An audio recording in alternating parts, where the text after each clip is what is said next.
Isang mapagpala at kaaya-ayang araw sa ating lahat. Sa aking iginagalang na guro, Dr. Dennis Bilyukura, at sa aking mga kapwa mag-aaral. Isang malaking karangalan po para sa akin na maipakita ang kagamitang pampagtuturo na dinisenyo para sa makabuluhan, praktikal at angkop sa pangangailangan ng mga mag-aaral.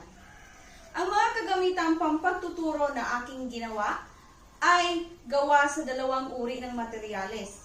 Una dito ay ang recycled materials at ang pangalawa naman ay ang indigenous materials. At ito ay kapwa naglalayong mapabuti at maging makabuluhan ng pagkatuto habang pinapahalagahan ang kalikasan at ang mga lokal na yaman. Ang unang kagamitang pampagtuturo na aking ginawa ay gawa sa mga recycled materials na nakatuon sa paksang pamahalaan ng Pilipinas. Ito ay gawa sa mga muling napapakinabangang bagay tulad na lamang ng karton, papel, at iba pang mga kagamitan na karaniwan ay itinatapon lamang. Ngunit maaari pa pala natin itong gamitin sa mas makabuluhang paraan, gaya na lamang ng paggawa ng mga kagamitang pampagtuturo. Layunin ng kagamitang ito na maipakita ang mas malinaw kung ano ang uri ng pamahalaan ang meron tayo at kung ano ang mga sangay nito.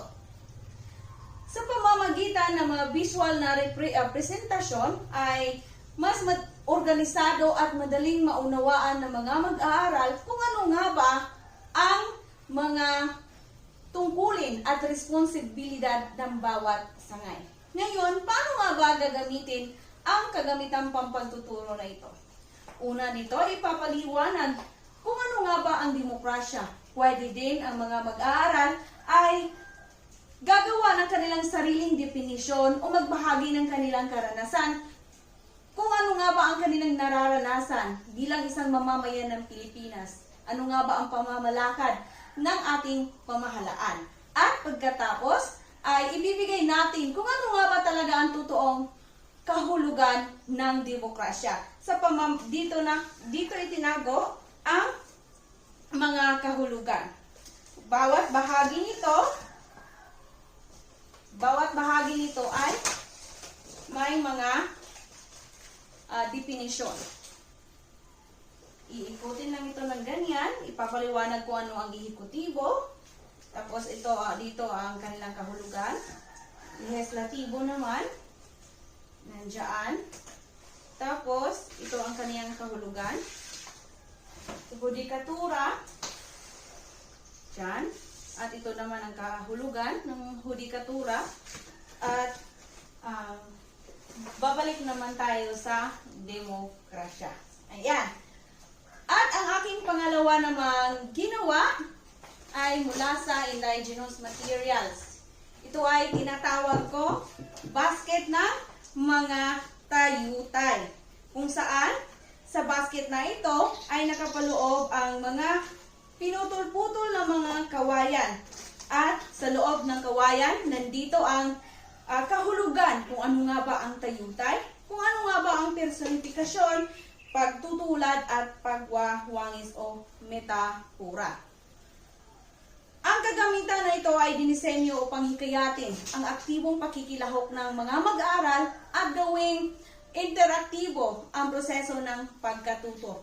Sa pamamagitan ng pagbunot ng mga papel, ay nabibigyan natin ng pagkakataon ang mga mag-aaral na basahin, unawain, at tukuyin ang konseptong ipinapahayag. At sa pamamagitan nito ay nalilinang natin ang kanilang kakayahan na umunawa, mag-isip ng kritikal. Ayan. At dito rin para sa aking paglalahat. Ito ang aking ginawang sombrero na gawa sa dahon ng niyog. At ito namang bola o dice, parang dice siya, nagawa din sa niyog. Kung saan dito ay pinapaloob ko ang tatlong mga mahalagang katanungan upang tukuyin kung may naiintindihan ba sila sa aking tinalakay na aralin. Yan. Sa kabuuan, ang mga kagamitang pampagtuturo na ito ay nagpapakita na ang epektibong pagtuturo ay hindi lamang nasusukat sa halaga ng mga materyales, kundi ito ay sa pagiging malikhain, makabuluhan, at angkop sa mga mag-aaral. At sa pamamagitan ng paggamit ng mga indigenous materials, mga recycled materials, ay naipapakita natin ang ating pagpapahalaga sa kalikasan, sa likas na yaman o di kaya sa lokal na yaman na meron tayo at sa ating kultura. Umuasa po ako na ang mga kagamitang ito ay makakatulong sa makabuluhang proseso ng pagkatuto at maging inspirasyon sa iba na gumamit ng mga alternatibong mga bagay para sa edukasyon. Maraming salamat po at naway ang presentasyon na ito ay magiging kapakipakinabang sa ating lahat. Maraming salamat.